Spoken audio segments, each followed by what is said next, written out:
फरवरी के अंदर माननीय वित्त मंत्री जी ने जो बजट पेश किया था उसको 73% पूरा होना बताया है। 27% तो खुद ही मान रहे हैं कि वो पूरा नहीं कर पाए हैं। और मैं ये कहना चाहूँगा कि वो 27% भी पूरा नहीं कर पाए हैं। 75%, 80% से ज़्यादा वो बजट इनका पेंडिंग है। सिर्फ थोथी घोषणाएं इस सरकार के द्वारा की गई। दूसरी बात, वित्त मंत्री जी कह रहे हैं कि हमने 45 बिंदु हमारे घोषणा पत्र के पूरे कर दिए हैं और मुख्यमंत्री जी कह रहे हैं 45% हमने उसको पूरा कर दिया है। मैं ये कहना चाहूँगा, इन लोगों ने वादा किया था हरियाणा के बराबर डीजल पेट्रोल करने का, इन लोगों ने नहीं किया। इन लोगों ने वादा किया 2700 रुपये गेहूँ का MSP देने का, मात्र 125 रुपये बढ़ा के 2400 करके, और इन्होंने उसको छोड़ दिया। इन्होंने वादा किया किसान की सम्मान निधि 6000 रुपये बढ़ाने का, उसमें से 2000 बढ़ाने का पिछले बजट के अंदर कहा गया और 1000 रुपये ही देने का काम किया है। बचा हुआ 1000 भी 500 की 2 किस्तों में ये लोग देंगे। तो ये सिर्फ और सिर्फ घोषणा करते हैं, काम पूरा नहीं करते हैं। इन लोगों ने कहा कि हम हर जिले के अंदर मेडिकल कॉलेज बनाएंगे, जबकि राजस्थान के अंदर हर जिले में ऑलरेडी मेडिकल कॉलेज बना हुआ है। तो आज जिलों की संख्या 50 है, तो वो ये पूरा करना चाहेंगे कि नहीं करना चाहेंगे? और जिन मेडिकल कॉलेज की मान्यता रोकी है उनके बारे में ये क्या कहना चाहेंगे? दूसरा, मैं ये कहना चाहूँगा कि इन्होंने ERCP की मैं बात करूं, ERCP का जो MOU है, मुख्यमंत्री जी ने आज तक सार्वजनिक नहीं किया है। मीडिया के साथी भी हैं, आपसे भी पूछना चाहता हूं, वो MOU आपको भी मिला या नहीं मिला? जिसके ऊपर मुख्यमंत्री जी पूरे प्रदेश के अंदर जाकर वाहवाही लूटने का काम कर रहे थे, वो MOU जनता के पास नहीं आया और नतीजा ये हुआ कि ERCP के अंदर जो क्षेत्र आता है, वो चाहे टोंक सवाई माधोपुर हो, चाहे दौसा हो, चाहे भरतपुर हो, इन सारे क्षेत्रों में इनको हार का मुंह देखना पड़ा है। यमुना की बात कर रहे थे, यमुना का पानी नहीं लेके आए। चाहे झुंझुनू हो, सीकर हो, चूरू हो, उन तीनों जिलों में भी इन लोगों को हार का मुंह देखना पड़ा। ERCP की आज बजट के अंदर कहा गया है कि हमने 9000 कुछ करोड़ रुपए की वित्तीय स्वीकृति जारी कर दी।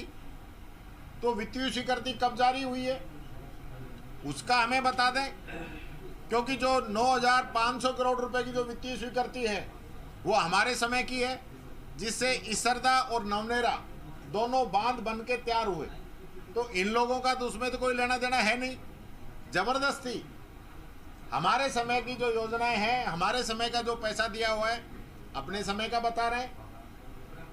MOU आज तक इन लोगों ने सार्वजनिक नहीं किया। पिछली बार यहाँ पे 3900 MCM पानी मिलना था, लेकिन इनके MOU के मुताबिक 2500 MCM पानी मिलेगा। तब आप उद्योगों को कहाँ से पानी देंगे? किसान को कहाँ से पानी देंगे? इतने पानी के अंदर तो आपकी पेयजल की पूर्ति नहीं हो रही। बिजली के लिए बड़े बड़े दावे किए गए हैं। 2031-32 तक का रोड मैप बताया गया है। तो बिजली आज के समय में कितनी आ रही है? अब तो ट्रिपल इंजन की भी सरकार होगी इनकी, छत्तीसगढ़ से जहाँ से कोयला आ रहा है, और राजस्थान होगा और केंद्र सरकार होगी। आज गांवों के अंदर हालात क्या हैं? इंडस्ट्री को ये लोग बिजली नहीं दे पा रहे, किसान को ये बिजली नहीं दे पा रहे, आम पब्लिक को ये बिजली नहीं दे पा रहे। और बात कर रहे हैं 31-32 की। बजट का जो विजन रखा है 2047 का रखा है। 2047 में जो होगा वो तो 2047 में देखेंगे, लेकिन आज क्या हालात हैं, आपने 6 महीने पहले बजट रखा, उसका क्या हुआ, और आज जो बजट आप रख रहे हैं, आज वापस आपने 1 लाख भर्तियों घोषणा कर दी। तो आपने 70,000 पहले की थी, 30,000 और आप मान लीजिए उसको बढ़ा के कह रहे हैं। आज 1 लाख भर्तियों का आप उसका रोड मैप बताते कि कब विज्ञप्ति निकलेगी, कब हम भर्तियां करेंगे। 4 लाख की घोषणा और कर दी है।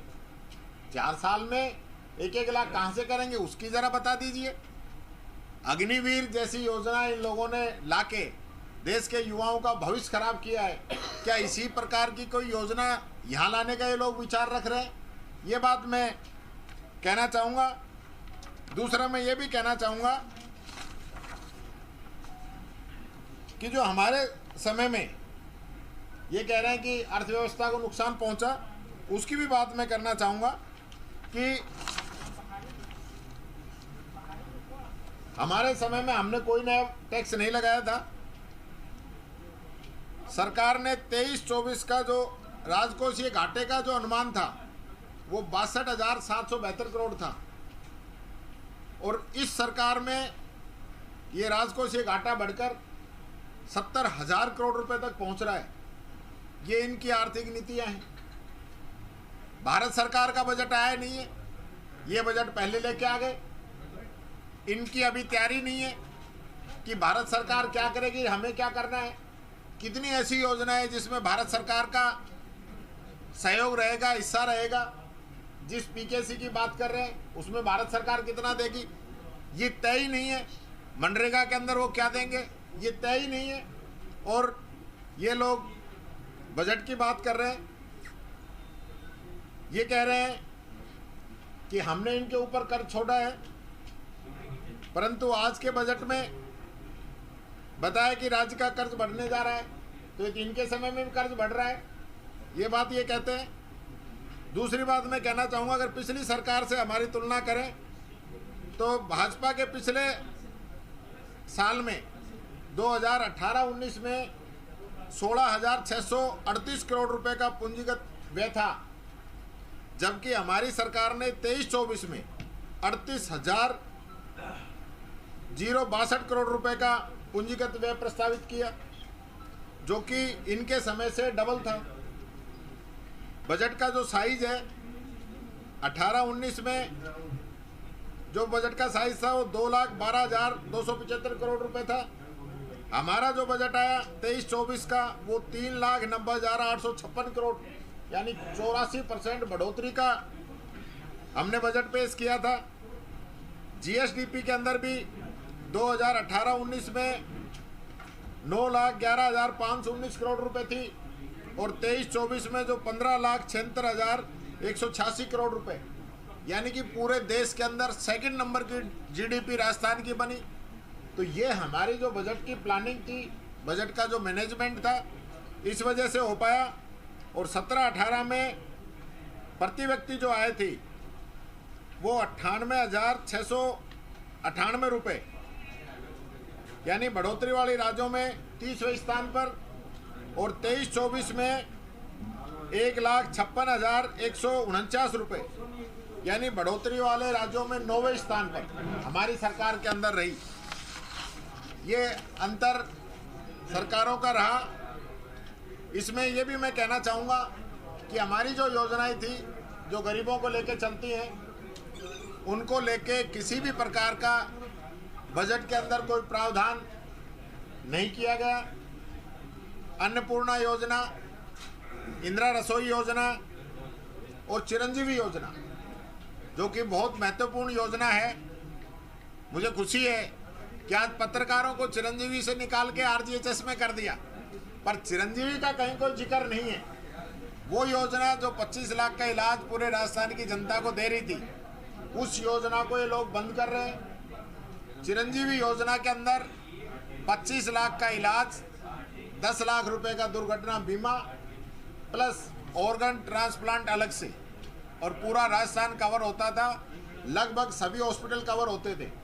अब जो आयुष्मान भारत योजना आई है, 5 लाख का बीमा है, 71 लाख इस परिवार इसके बेनिफिशियरी हैं, कुछ चुनिंदा हॉस्पिटल इसके अंदर आते हैं। ये इतना बड़ा अंतर दोनों योजनाओं के अंदर है, तो ये इस बजट के अंदर कोई प्रावधान नहीं है। ओपीएस के ऊपर भी इन लोगों ने कोई स्पष्ट नहीं किया है कि ओपीएस को जारी रखेंगे या बंद रखेंगे।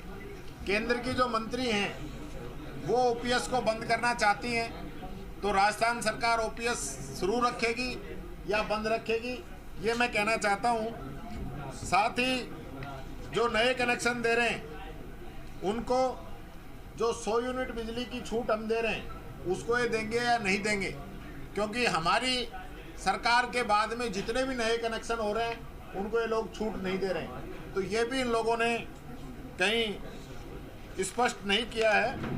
ये बात मैं आप लोगों से कहना चाहूँगा। चाहे खाटू श्याम जी मंदिर की बात हो, हमारे समय का 32 करोड़ रुपए स्वीकृत है, वो काम चल रहा है, उसी को अब 100 करोड़ का बता के मैं समझता हूँ सरकार वाहवाही लेनी चाहती है। गोविंद देव जी के हमने 100 करोड़ रुपए मंजूर किए, उस काम को इन लोगों ने अभी रोक रखा है, उसको ये शुरू नहीं कराना चाहते हैं। कुल मिला के इन लोगों की मंशा राजस्थान के प्रति सही नहीं है। इनका जो विजन है वो राजस्थान कैसे तरक्की करेगा इसको लेके नहीं है, ये बात मैं कहना चाहूँगा।